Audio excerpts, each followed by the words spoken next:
bien, bonjour à tous, bienvenue sur notre chaîne, sur notre site. Bienvenue durant ce temps donc de confinement déconfiné et de temps où nous examinons une nouvelle fois l'histoire, ce qui nous a précédé. Nous voudrions nous rappeler, comme l'a dit le célèbre adage, que ceux qui ne connaissent pas bien l'histoire se condamnent à en répéter les erreurs. Aujourd'hui, nous allons discuter ensemble d'un sujet important. Nous allons parler des anciennes hérésies, des doctrines qui ont causé problème à l'Église avec un grand E. Et l'Écriture en parle, il fait allusion. Et juste avant de lire donc notre passage, nous allons prier ensemble et puis lire dans Actes au chapitre 20, versets 25 à 31. Acte 20, versets 25 à 31. Mais pour l'heure, prions. Nous voulons te remercier, notre Dieu, parce que c'est toi qui es au contrôle de toutes choses. Nous voulons te remercier parce que toute l'histoire humaine est sous ton contrôle. Nous voulons te remercier parce que, Seigneur, les choses anciennes sont arrivées pour que nous puissions les examiner et pour pouvoir nous examiner aussi, ne pas refaire les mêmes erreurs et continuer de te glorifier en étant conforme à ce qu'attend ta parole. Nous prions que vraiment tu puisses nous permettre de garder ces choses en mémoire et qu'elles puissent nous aider face donc aux nouveaux défis de notre époque. Nous te demandons ces grâces dans le nom de Jésus. Amen. Voilà, dans Actes au chapitre 20, l'apôtre Paul prévient les anciens de l'église d'Éphèse qu'il quitte et qu'il ne va plus revoir. Et il leur dit, à partir du verset 25, « Désormais, je le sais, vous ne verrez plus mon visage, vous tous au milieu de qui j'ai passé en prêchant le royaume. C'est pourquoi je vous déclare aujourd'hui que je suis pur du sang de vous tous, car je vous ai annoncé tout le plan de Dieu sans rien en cacher. Faites donc bien attention à vous-même et à tout le troupeau dont le Saint-Esprit vous a confié la responsabilité. Prenez soin de l'Église de Dieu qu'il s'est acquise par son propre sang. Je sais qu'après mon départ, des loups cruels s'introduiront parmi vous et ils n'épargneront pas le troupeau. De vos propres rangs surgiront des hommes qui donneront des enseignements pervertis pour entraîner les disciples à leur suite. Restez donc vigilants et souvenez-vous que durant 3 ans, nuit et jour, je n'ai pas cessé d'avertir avec larmes chacun de vous. » Voilà, jusque-là notre lecture. Nous allons revenir sur ce texte plus tard, mais voilà, nous notons que ce phénomène-là, ce qu'on appelle l'hérésie, il n'est pas nouveau, puisque dès après la résurrection de Jésus, et même avant, mais voilà, les hommes ont commencé à inventer des doctrines, et les chrétiens ne devraient pas être surpris qu'il existe donc des sectes, des groupements particuliers, des religions dans le monde. Et puis, l'apôtre Paul dit, pour résumer, aux pasteurs en particulier, à tous les chrétiens, mais aux pasteurs, il faut veiller à ce que ces hérésies ne déstabilisent pas l'assemblée. Mais voilà, il faut déjà définir. Qu'est-ce qu'une hérésie ? Une hérésie, ce n'est pas une simple erreur doctrinale. Pas une simple erreur doctrinale. Il y a des erreurs de la doctrine qui peuvent être graves. Certaines personnes peuvent décider, par exemple, de dire que, je prends un exemple, voilà, le premier qui me vient à l'esprit, on va obliger les chorales à mettre un uniforme ou bien à mettre une robe particulière. C'est obligatoire, il faut que ce soit comme ça, sinon, voilà, ce n'est pas, on pourra pas chanter, louer Dieu. Bon, ça peut être une décision de l'Église, une décision qui n'est pas forcément mauvaise en soi, mais quand elle devient donc valeur de doctrine et dire que voilà le musicien ou le choriste qui chante sans son uniforme déshonore Dieu, c'est une erreur doctrinale. Mais ce n'est pas une hérésie. Et c'est important de le souligner parce que certaines personnes donc utilisent ce mot de manière très très large. Ou bien on peut avoir des problèmes qui sont voilà, le ministère pastoral féminin, certains estiment que c'est bon, c'est biblique, c'est permis, d'autres vont dire que non, absolument pas. Donc nous disons en l'occurrence que c'est pas quelque chose que Dieu approuve. Mais nous devons affirmer que ce n'est pas parce qu'une femme donc pense qu'elle peut devenir pasteur que son salut est remis en question. Et c'est ce qui va faire la différence entre une hérésie et une erreur doctrinale. Les erreurs doctrinales peuvent être importantes, mais les hérésies sont plus graves, parce qu'il s'agit donc d'un enseignement théologique qui remet en cause une ou plusieurs doctrines fondamentales de la foi. C'est-à-dire, tout ce qui va contribuer à mon salut, eh bien, s'il y a un enseignement qui me pousse donc à m'en détacher, ou qui va changer la manière dont l'Écriture m'enseigne que je suis sauvé, eh bien, c'est une hérésie. Donc, toutes les doctrines qui vont chercher à altérer, à changer l'enseignement biblique de l'identité de Dieu, par exemple, du Dieu trinitaire, Dieu Père, Fils et Saint-Esprit, eh bien, sont des hérésies. Tout ce qui va nous porter à rejeter la doctrine biblique sur le péché, voilà, qu'il est hérité d'Adam, que c'est quelque chose qu'on commet volontairement et même parfois involontairement, précisément à cause de notre nature adamique, eh bien, tout cela devient hérétique. Surtout, tout ce qui va porter atteinte à l'œuvre de Jésus, à son identité, le Dieu trinitaire, et puis ce qu'il est capable de faire, eh bien, lorsqu'on agit sur ces doctrines, on est en train de dévier, d'écarter les gens de la vie éternelle, et donc on fait face à une hérésie. Donc, tout enseignement qui va priver quelqu'un de son salut, c'est une hérésie et rien de moins. Donc, le chrétien, forcément, doit veiller là-dessus. Ce n'est pas que nous disons que les erreurs doctrinales sont permissibles, mais nous disons simplement il nous faut faire la distinction entre différentes erreurs, entre différentes doctrines, et donc, forcément, il nous faut veiller à ce que, lorsque nous faisons des erreurs, nous ne basculions pas dans l'hérésie. Donc, nous allons voir quelques-unes des premières hérésies de l'histoire de l'Église, et vous allez voir l'impact qu'elles ont eu au fur et à mesure sur le temps et sur l'Église, entre guillemets, avec un grand E, jusqu'à maintenant. Nous allons voir plusieurs doctrines. Nous allons voir la doctrine qu'on appelle le monarchianisme ou le sabellianisme. On va revenir dessus. Il y a une doctrine qu'on appelle l'arianisme. Ensuite, on va parler, peut-être dans une autre émission, selon le temps qui nous est accordé, on va parler du baptême et de la scène ou Eucharistie. Et puis, on va parler également du développement du monasticisme et puis des doctrines mariales, tout ce qui concerne Marie en particulier. Donc, on va parler du monarchianisme, qui est l'une des premières hérésies, donc avec les gnostiques, que nous avons déjà vu, la gnose, la connaissance de Christ, qui altérait encore une fois la personnalité de Christ. Eh bien, l'une des premières hérésies s'appelait le monarchianisme. Et dans monarchianisme, vous avez la première syllabe qui est mono, qui veut dire un, l'unité, l'unicité du premier exemple. Le monarque, c'est ça l'idée, l'unicité du premier exemple. Et donc, comme son nom l'indique, la croyance dans le monarchianisme dit que Dieu est un seul monarque. Il est un, nous dit Deutéronome 6, verset 4. Et Jésus a déclaré dans Jean, chapitre 10, verset 30, « Moi et le Père, nous sommes un ».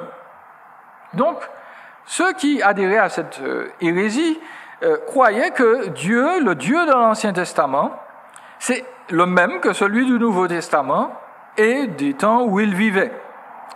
Jusque-là, pas de problème.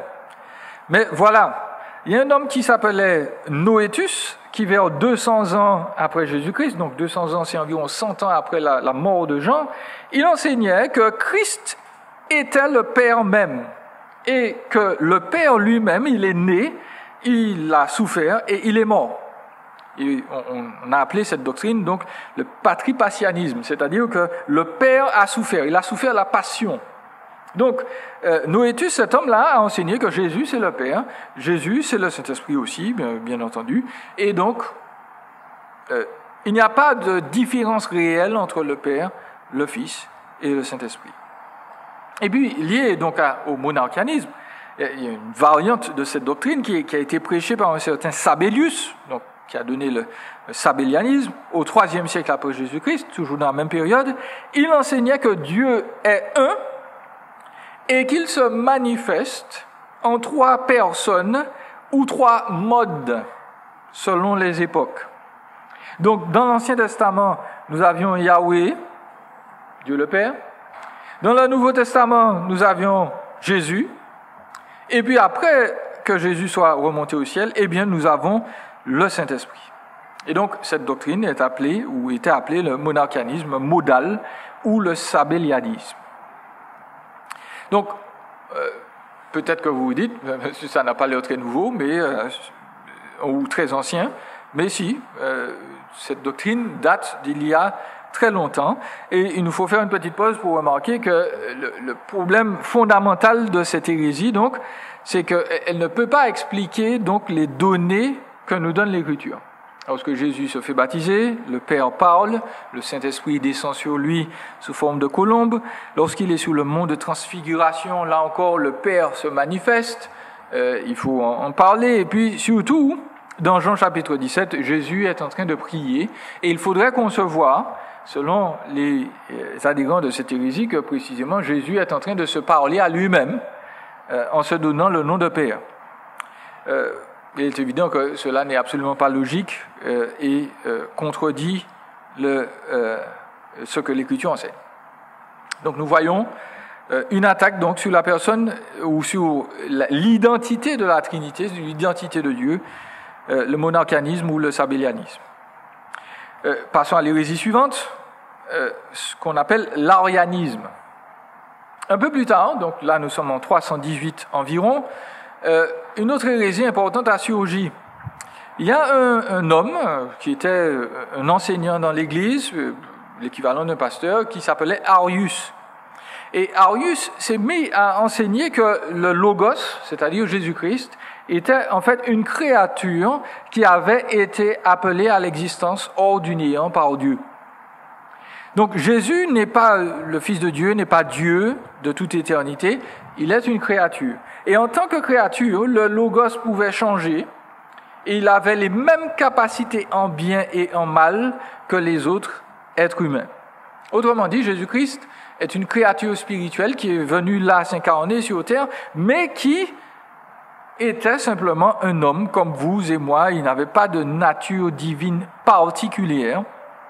Il n'était pas préservé du mal, il n'était pas Dieu dans le sens où nous le comprenons, il était une créature spéciale.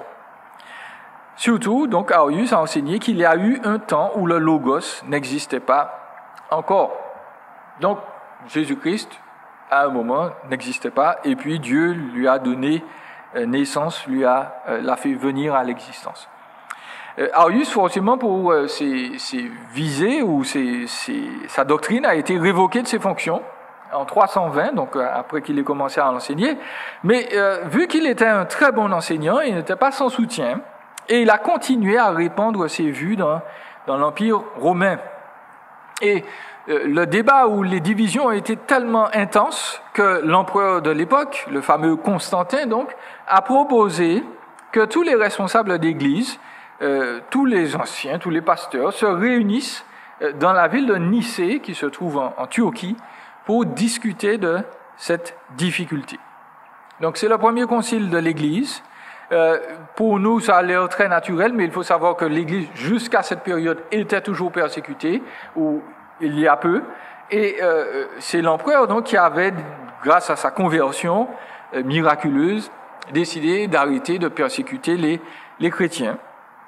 Et donc, quand il convoque tout le monde à cette réunion, il faut savoir que voilà, il y a des pasteurs qui sont allés à cette réunion avec un peu de méfiance au départ, et puis c'était des pasteurs qui étaient marqués par les tortures. Certains avaient perdu des oreilles, perdu des membres parce qu'on les avait déjà torturés. C'était une rencontre assez particulière. Et donc, cette rencontre, on l'appelle un concile. C'est-à-dire que c'est la réunion dans tout l'Empire de tous les pasteurs, de tous les responsables d'Église. Et ce concile donc n'a pas lieu juste quelques jours, il a lieu de mai à août 325 après Jésus-Christ. Et donc c'est le premier concile, le concile de Nicée, et où on a réuni tout le monde pour discuter de problèmes théologiques. Et là encore, il nous faut dissiper tous les fantasmes que le livre Da Vinci Code et autres conspirationnistes ont eu à l'esprit. L'empereur Constantin n'était pas là pour diriger les débats et prendre des décisions théologiques. La seule chose qu'il a fait, c'est qu'il a décidé qu'il allait imprimer ou faire imprimer la Bible dans son entier, incluant l'Ancien et le Nouveau Testament. Ce n'est pas Constantin donc qui a décidé de quel livre on devait garder dans la Bible, etc. Donc, Monsieur Dan Brown a été un peu malhonnête d'ailleurs dans la manière dont il représente les choses. Et il n'y a pas de trace historique de ce qu'il affirme dans son livre et dans le film d'ailleurs. Les responsables d'église présents, ils discutent, oui, les débats sont animés précisément parce que, entre autres, on discute de plusieurs choses, et on discute surtout de cette fameuse doctrine qu'Arius a proposée. Il est là-bas, et l'histoire nous raconte que d'ailleurs l'un des participants lui donne une gifle magistrale parce que ce qu'il affirme est faux. Il se débat, il veut vraiment défendre sa position. Mais voilà, la majorité ici l'emporte bibliquement. Jésus est Dieu, il est issu de Dieu. On emploie un langage assez particulier parce qu'on dit qu'effectivement il a été engendré, mais l'Église définit la chose comme étant engendré, mais non pas né, dans le sens où de toute éternité, Dieu n'a pas eu un accouchement au ciel. Il y a l'idée, en fait, que dans la Trinité, il y a eu cet arrangement dès le départ que le Père serait celui qui décide de toutes choses et le Fils et l'Esprit se soumettent à lui, même s'ils sont Dieu, même s'ils ont toujours existé, même s'ils ont toujours été là. Ils sont tous les deux de la même substance, de la même substance divine, entre guillemets. S'il y a une matière pour parler de Dieu, il n'y en a pas, mais voilà. Le Père, le Fils, l'Esprit sont de la même matière, entre guillemets. Et donc, Arius est déclaré hérétique. Il est exilé un temps hors de l'Empire. Et cependant, vers la fin de la vie de l'empereur Constantin, il est rappelé dans ses fonctions.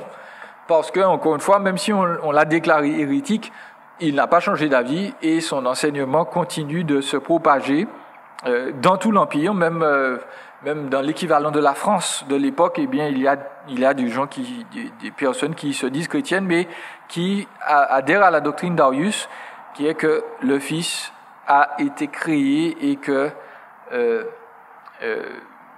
il n'est pas Dieu, de toute éternité.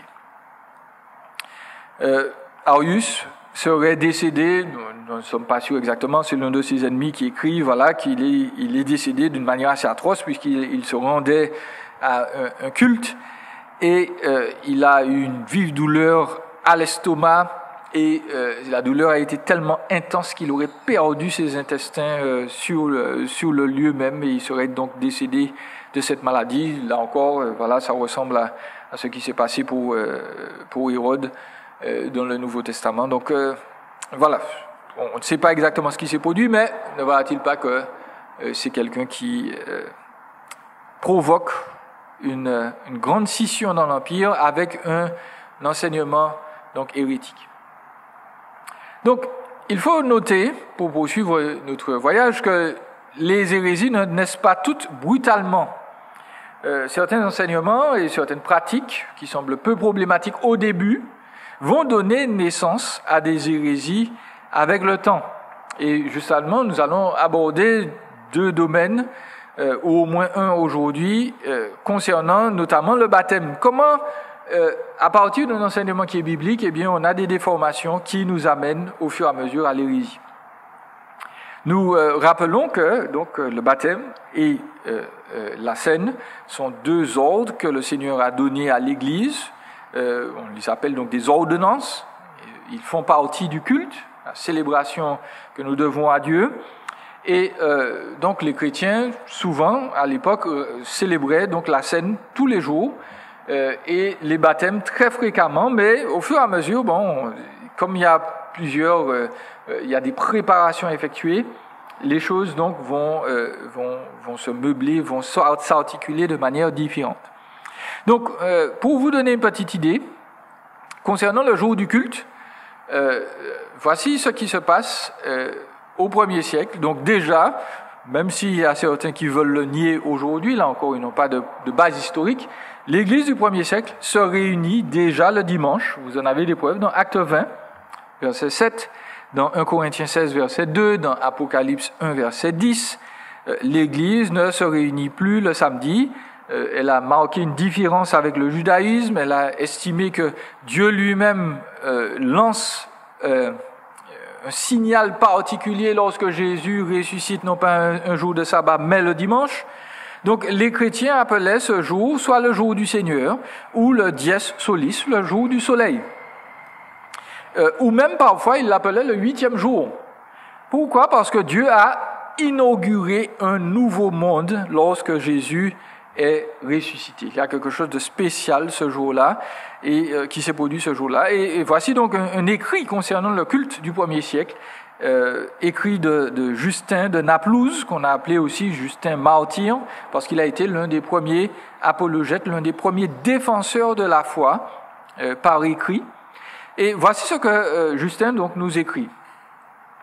Il déclare: au jour appelé le dimanche, il y a un rassemblement dans un même lieu de toutes les personnes qui vivent dans une ville donnée ou dans un district rural.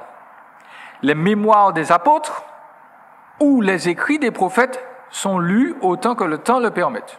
Et là, une petite parenthèse, donc les mémoires des apôtres, c'est simplement donc les écrits des apôtres, soit Pierre, soit Paul, à cette époque. Et puis, bien entendu, les écrits des prophètes, c'est l'Ancien Testament. Je reprends, puis lorsque le lecteur cesse, le président encourage, le président semble être l'ancien, voilà, qui dirige, et il exhorte l'imitation de ces bonnes choses par un discours, c'est-à-dire l'équivalent de la prédication. Ensuite, nous dit Justin, nous nous levons tous ensemble pour faire monter nos prières. Lorsque nous cessons de prier, du pain est présenté avec du vin et de l'eau. Vous voyez, donc là, nous passons à la scène. Le président, de la même manière, fait monter des prières et des actions de grâce selon sa capacité. Et les personnes chantent leur assentiment en disant « Amen ». Une distribution des éléments pour lesquels l'action de grâce a été rendue est faite pour chaque personne. Et pour ceux qui ne sont pas présents, ils sont envoyés par les diacres. Donc, vous voyez que tout le monde devait participer à la scène, même lorsqu'on était malade, on envoyait le pain et le vin. Ceux qui le peuvent et le veulent, chacun selon son choix, donne ce qu'il désire. Donc là, c'est les offrandes. Et ce qui est collecté est déposé auprès du président. Il pourvoit, donc le pasteur ou l'ancien principal, pour les orphelins et les veuves, pour ceux qui sont dans le besoin en raison d'une maladie. Et en un mot, il devient le protecteur de tous ceux qui sont dans le besoin. Mais dimanche est le jour durant lequel nous tenons notre assemblée commune, car c'est le premier jour où Dieu, ayant travaillé à changer les ténèbres et la matière, fit le monde, et Jésus-Christ, notre Sauveur, durant le même jour, ressuscita d'entre les morts. Donc ça, c'est la conclusion de Justin Martyr. Nous pouvons déjà noter qu'il n'y a pas de grande différence finalement entre les pratiques des églises du 1er siècle et puis les pratiques des églises baptistes notamment, ou évangéliques le plus souvent, à notre époque. Et je pense que c'est une bonne chose. Alors, pendant ce culte, et nous allons juste aborder le baptême aujourd'hui, pendant ce culte, donc, se produisaient parfois les baptêmes. Donc, concernant le baptême, l'Écriture enseigne que le baptême est toujours un symbole. Même pour les Juifs, d'ailleurs, le fait de se laver avant une cérémonie, c'était un symbole de repentance et de purification. Cela ne voulait pas dire que, voilà, devant Dieu, on était purifié. Jean le baptiseur, Jean le Baptiste, mais le baptiseur est plus correct, on introduit encore plus précisément l'idée lorsqu'il décrit donc le fait que le péché est ôté, on se baptise en vue d'une vie renouvelée. Le baptême, c'est pour la repentance, non pas parce que le baptême apporte la repentance, mais désigne le but avoué, ce sera que justement quand Jésus va venir, nous obtiendrons cette repentance et le baptême en lui-même est symbole de cela. L'apôtre Paul rappelle dans Romains 6, verset 3 que les chrétiens ont été baptisés en Christ. Donc ça, c'est l'expérience du salut et Paul utilise l'image du baptême donc pour en parler Le baptême, c'est un symbole de nouvelle vie en et par Christ. Et puis Pierre le dit de manière plus concrète, dans 2 Pierre 1, 21, il nous dit « Un petit nombre de personnes, à savoir 8, sont entrées dans ce bateau et ont été sauvées à travers l'eau. C'était une figure. Nous aussi, nous sommes sauvés par un baptême qui ne consiste pas dans la purification d'une impureté physique, mais dans l'engagement d'une bonne conscience envers Dieu. » Donc Pierre nous dit que le baptême est symbole de quelque chose. Il est symbole déjà du déluge qui s'est produit et qui a fait que voilà, on a le monde, l'ancien monde est mort et il en est sorti seulement 8 personnes qui l'ont fait revivre. Pierre nous dit que le baptême est aussi un symbole.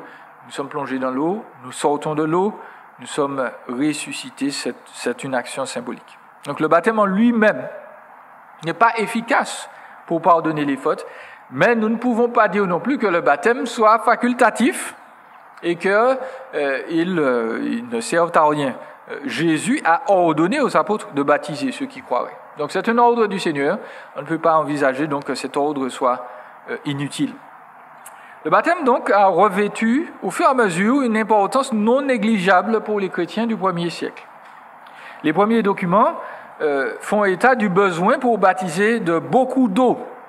Donc le baptême n'était pas un baptême par aspersion. On ne prenait pas quelques gouttes et puis on jetait sur la personne. Il fallait beaucoup d'eau. Pourquoi? Parce qu'on plongeait la personne dans cette eau. Et avant de plonger la personne dans l'eau, il y avait toujours une confession de foi, de la foi du candidat au baptême.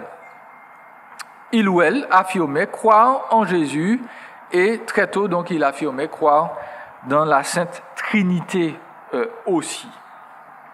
Donc, je l'ai dit, le baptême est important, mais avec le temps, il a commencé à revêtir une importance de plus en plus spéciale. Contrairement à la scène, il n'était pas pratiqué tous les dimanches, mais 1 ou 2 fois par an, à la Pâque ou à la Pentecôte. Au IIIe siècle, déjà, donc nous sommes dans les années 200, les candidats devaient jeûner 2 jours avant leur baptême. Ensuite, ils devaient se déshabiller totalement et devant donc le pasteur et l'assemblée, renoncer à Satan, à ses serviteurs et à ses œuvres. Et puis ensuite, ils étaient oints de l'huile d'exorcisme. C'est ça le rituel. On note qu'au 1er siècle, hélas, on commençait déjà à baptiser des bébés sur la foi de leurs parents. Ensuite, on baptisait des enfants. Ensuite, on baptisait les hommes et les femmes. L'ancien, le pasteur, là, plongeait les candidats au baptême 3 fois dans l'eau, après leur avoir posé 3 questions liées à leur croyance dans la Trinité. Donc, est-ce que tu crois dans le Père? On baptisait. Est-ce que tu crois dans le Fils? On baptisait. Est-ce que tu crois dans le Saint-Esprit? On baptisait aussi. Et puis, après le baptême, les candidats étaient oints d'huile de reconnaissance, cette fois. Ils étaient séchés, ils étaient habillés et amenés au sein de l'assemblée. Et là, l'un des responsables, l'un des anciens, leur imposait les mains avec prière et oignait leur front d'huile en forme de croix. Et les baptisés participaient finalement à la scène. Donc, du rituel très simple que Jésus a institué, et voilà, il disait que ceux qui croiraient devaient être baptisés, on a commencé à mettre en place une structure particulière, on a commencé à introduire le baptême des bébés, parce que les parents disaient, voilà, on a foi, on a parlé d'onction, on a parlé d'imposition des mains. Au fur et à mesure de ces rituels, du développement de ces rituels, le baptême prend une place de plus en plus importante dans la doctrine de l'Assemblée. Donc, surtout, pendant toute cette période, se produit de la persécution contre les chrétiens. Et donc le baptême, ce n'est pas un acte cavalier, c'est pas quelque chose qu'on peut faire comme ça parce qu'on risque sa vie lorsqu'on se fait baptiser. Et en fait, non seulement on risque sa vie, mais en plus, il signifie qu'on a abandonné l'ancienne vie. L'Église du 1er siècle commence à se dire, si cela veut dire que j'ai abandonné mon ancienne vie, je ne peux pas me faire baptiser et puis revenir à mon ancienne vie parce que, au fur et à mesure, il pense, je risque de perdre finalement l'effet de ce baptême-là. Donc, qu'est-ce qui se produit? les chrétiens décident de se faire baptiser de plus en plus tard, parce qu'ils se disent, je vais me faire baptiser quand je serai sûr que je ne vais pas abandonner Dieu au fur et à mesure, donc je me fais baptiser de plus en plus tard. En fait, l'empereur Constantin, dont nous avons déjà parlé, il s'est fait baptiser en mai 337, l'année même de sa mort. Quand il sent qu'il va partir, il s'est dit, voilà, je vais me faire baptiser, comme ça je ne vais pas abandonner Dieu. Donc, avec le temps, une doctrine qui est biblique, qui est saine, qui est simple, devient de plus en plus compliquée et de plus en plus remplie d'erreurs. En fait, après la persécution contre l'Église, du temps de Constantin, là, les pasteurs eux-mêmes se posent des questions. Ils disent, est-ce qu'il est possible de pardonner à ceux qui ont renié le Christ? Est-ce qu'ils doivent être rebaptisés? Les débats font rage. Et au fur et à mesure, on commence à se centrer sur le baptême et à dire qu'il a une importance, un rôle quasi central pour la foi de ceux qui croient en Christ. Nous arrivons au IVe siècle, 4e siècle, 5e siècle, avec Augustin en particulier, on assiste à une association très peu biblique entre le salut et le baptême. Qu'est-ce qui se produit? Le pasteur nord-africain, Augustin, il est d'Afrique du Nord, il doit lutter contre les enseignements hétérodoxes, anti-bibliques, d'un certain Pelage. Je cite un pasteur sur cette question. Pelage, c'est un moine qui était originaire de l'Angleterre, si vous voulez, et qui était horrifié. Il était venu à Rome et il a été horrifié du manque de piété, de pureté des chrétiens à Rome. À cette époque-là, déjà, la doctrine et les mœurs commençaient à se relâcher, tout comme dans l'Empire de toute façon. Et Pelage a conclu que ce relâchement moral venait en partie de l'enseignement de la doctrine de la grâce, qui déclare que les hommes sont incapables de pureté par eux-mêmes. Donc, si les hommes sont incapables de pureté par eux-mêmes, ils doivent être sauvés par la grâce de Dieu seul. Et Pelage s'est dit, cette doctrine-là est dangereuse, parce que cela fait que les gens se disent, puisque je dois être sauvé par la grâce, je n'ai pas besoin de faire d'efforts pour ma pureté personnelle. Et Pelage et ses disciples vont commencer à nier la grâce. Ils vont commencer à nier la prédestination, ça c'est un fait, mais surtout ils vont commencer à dire, voilà, l'homme est capable de choisir la pureté par lui-même. Et ils vont dire donc que l'homme ne reçoit pas il n'y a pas de péché originel. La faute d'Adam, c'est la faute d'Adam. Et puis Adam n'a pas eu d'influence sur le reste de ses enfants. Et puis, au fur et à mesure du temps, Pelage va aussi dire que la grâce de Dieu, eh bien, ce n'est pas vraiment la seule chose qui nous sauve. Dieu fait une partie, mais surtout nous faisons le reste parce que comme nous n'avons pas le péché d'Adam et Ève, eh bien, nous sommes nés purs. Nous sommes nés innocents, nous n'avons pas de péché en nous. Nous avons, dit Pelage, la capacité de choisir le bien ou le mal. Et cela sans aucun obstacle. Donc, qu'est-ce qui se passe? Pelage dit, comme les gens sont trop laxistes, cette histoire de grâce-là, c'est pas bon. Il faut qu'ils fassent plus d'efforts. Et pour faire plus d'efforts, il faut qu'ils réalisent qu'ils sont capables de faire plus d'efforts par eux-mêmes. Le péché d'Adam ne les a pas atteints. Il n'y a pas de péché originel. Nous avons toute la capacité, nous ne sommes pas influencés par le mal, nous pouvons choisir entre le bien et le mal sans être influencés par quoi que ce soit. Donc, notons que Pelage maintenait que les bébés devaient être baptisés quand même, ce qui est contradictoire, mais il n'empêche. Augustin, donc, il va s'opposer à cet enseignement et il va écrire au moins 13 œuvres, soit des lettres, soit des livres carrément, contre la doctrine de Pelage, la doctrine pélagienne. Et il faut noter que sa défense, la défense d'Augustin, donc, elle est bonne, elle est importante, elle contient des éléments bibliques. Elle va réaffirmer que nous sommes sauvés par grâce, que les êtres humains donc ne sont pas capables par eux-mêmes, tout seuls, de choisir entre le bien et le mal, de faire tout ce qu'ils veulent dans le domaine moral. Il va réaffirmer que Adam est notre père spirituel et qu'il nous a légué un mauvais héritage. Romains 5 en parle, nous sommes descendants d'Adam, donc nous sommes nés sous sa condamnation aussi. Mais il faut noter que Augustin prend un tournant et déclare qu'il est nécessaire d'être baptisé pour être sauvé. Et Tout comme Pelage, il va dire en plus que les enfants doivent être baptisés et que s'ils ne sont pas baptisés, eh bien, ils sont damnés pour l'éternité. Donc, avec le temps, la doctrine du baptême prend une importance de plus en plus centrale, et en plus, les chrétiens vont carrément dévier sur ce point et vont dire que le baptême, eh bien, c'est lui qui sauve, c'est lui qui permet de sceller vraiment le salut. Donc, Augustin, dans son zèle pour le salut et la grâce, il va introduire une notion qui, même si elle est importante, n'est pas fondamentale, va altérer la doctrine du salut. Aucun des saints de l'Ancienne Alliance n'a été baptisé. Le brigand sur la croix, par exemple, lorsque Jésus le voit repentant, il lui dit bien, ce soir ou aujourd'hui, tu seras avec moi dans le paradis. Ne lui dit pas, écoute, il faut qu'on se fasse baptiser avant. Si le baptême était essentiel pour le salut, eh bien Christ s'est contredit là sur la croix. Et nous ne pensons pas que ce sera possible. Donc on va s'arrêter là pour aujourd'hui et faire une petite conclusion.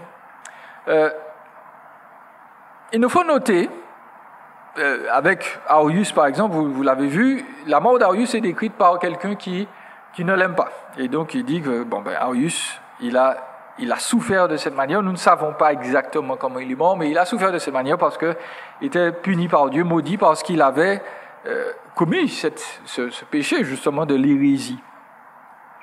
Et cela reflète donc la manière dont l'histoire est écrite. Lorsque nous lisons l'histoire ancienne, nous devons nous rappeler que la méthode d'enregistrer les éléments, ce n'est pas la même méthode qu'aujourd'hui. Aujourd'hui, on veut, quand on fait de l'histoire, être aussi objectif que possible. On rapporte des faits, des faits nus, des faits bruts, et on dit aux gens, de faire leur analyse. Il faut réaliser que l'histoire n'était pas écrite ainsi avant. Le but n'était pas d'être le plus impartial possible. Le but était toujours de rapporter des faits, mais de glorifier en particulier un personnage dans ces faits. Donc, on écrivait souvent l'histoire de l'empereur, l'histoire d'un peuple, l'histoire d'une divinité. Et donc, le point central, c'était de raconter ce que cette divinité, ce que cet empereur, ce que le peuple avait fait, et de le louer pour cela. Et certains vont dire, c'est pas une bonne méthode pour rédiger de l'histoire. C'est une méthode arriérée, archaïque, et qui n'est pas fiable. Une nouvelle fois, nous devons avertir ceux qui pensent que, puisqu'on vit plus tard dans le temps, on est forcément meilleur que ceux qui ont vécu avant. Nous sommes désolés. La méthode par laquelle nous procédons aujourd'hui demande à ce que nous soyons objectifs. Qui est-ce qui aujourd'hui est objectif? Personne n'est objectif. Il y a toujours une influence particulière, une manière de lire des événements qui ne sera pas la même pour les autres. Et la manière dont les écrivains bibliques, par exemple, écrivent l'histoire, ils écrivent l'histoire avec la visée de glorifier Dieu. Ils nous disent que Dieu interprète les faits. Il n'y a pas de faits réels qui existent hors de la volonté de Dieu et que si nous devons comprendre les faits, nous devons les comprendre comme Dieu les comprend. Et donc, cette approche, nous le croyons, n'est pas fausse. Deuxièmement, nous pouvons aisément voir le rapport qu'il y a entre le sabellianisme, le monarchianisme modal et certains mouvements actuels, chez les pentecôtistes en particulier, on appelle unitariens, qui nient la Trinité. On nous dit que la Trinité n'existe pas. On va retrouver aussi cet enseignement chez les témoins de Jéhovah. Pour ces individus, la Trinité est contradictoire, c'est une idée qu'on a injectée dans l'Écriture, elle est logique. Mais surtout, elle prouve que ces individus-là ne veulent pas prendre les données de l'Écriture et procéder avec. Pour eux, il faut que ce soit compréhensible, il faut que ce soit selon leur logique. Or, l'Écriture ne peut pas et ne veut pas mettre Dieu en boîte. Dieu n'est pas définissable humainement comme nous le voudrions. Il y a des éléments que nous pouvons connaître sur lui, mais Dieu est absolument infini et Dieu est au-dessus donc de notre logique. Il n'est pas illogique, il est supralogique. Il est au-dessus de ce que nous concevons en termes de logique. Et Dieu donc nous dit qu'il est un, certes, il est divin, mais il est trois. Trois personnes existent dans cet être-là et l'Écriture donc en donne des preuves diverses et variées. les témoins de Jéhovah sont non seulement des sabéliens ou sabélianistes jusqu'à un certain point, mais ils sont aussi des disciples modernes d'Arius, parce qu'ils nient la divinité du Fils de Dieu. Pour eux, Dieu doit être unique, et ils refusent de considérer qu'il soit donc trois en un. Et nous pouvons remarquer combien les premiers siècles voient des attaques survenir sur la personne de Jésus, sur qui il est véritablement, sur sa mission. Et aujourd'hui encore, rien de nouveau sous le soleil. Le problème avec ces doctrines, c'est qu'elles surgissent, et qu'elles surgissent sans une connaissance réelle de l'Écriture. Elles sont souvent un déséquilibre de la lecture, de l'interprétation de ce que nous dit Jésus de lui-même ou ce que nous dit Dieu de lui-même. Donc, lorsqu'on est dans un mouvement sectaire, dans un mouvement hérétique, dans un mouvement qui ne tient pas compte de l'Écriture, on est souvent incapable de nuances. Souvent, quand on est dans ces mouvements-là, on se dit, on est le seul à avoir le salut. Les autres sont tous forcément hors de la grâce. Et puis, l'enseignement est implacable. La moindre erreur est damnatrice. Jésus n'agit pas ainsi. L'Écriture nous apprend à mettre l'emphase sur ce qui est essentiel, sur ce qui est central. Une nouvelle fois, tout ce qui concerne la nature de Dieu, la nature humaine, le péché, Jésus qui nous en délivre, eh bien ça c'est central. Et nous devons apprendre à nous concentrer là-dessus. L'Évangile existe pour la gloire de Dieu et nous devons aimer Dieu et proclamer cet Évangile-là. Certes, lorsqu'on l'attaque, nous devons le dénoncer fermement, mais nous devons nous concentrer là-dessus et apprendre à rester centré sur cet Évangile, ne pas en dévier en ajoutant des petites doctrines à côté. Donc voilà, on va s'arrêter là pour aujourd'hui. On va reprendre donc pour une autre session et voir encore des mouvements hérétiques dans l'histoire de l'Église. On va prier. Seigneur, merci pour ce temps que nous passons ensemble, que ta fidélité nous environne, que nous puissions apprendre des erreurs de l'histoire et ne pas les reproduire, et que nous puissions nous centrer sur toi qui est essentiel, sur ton évangile, sur ton œuvre accomplie pour nous. Que ta grâce nous anime, nous remplisse et nous dirige dans le nom de Jésus. Amen.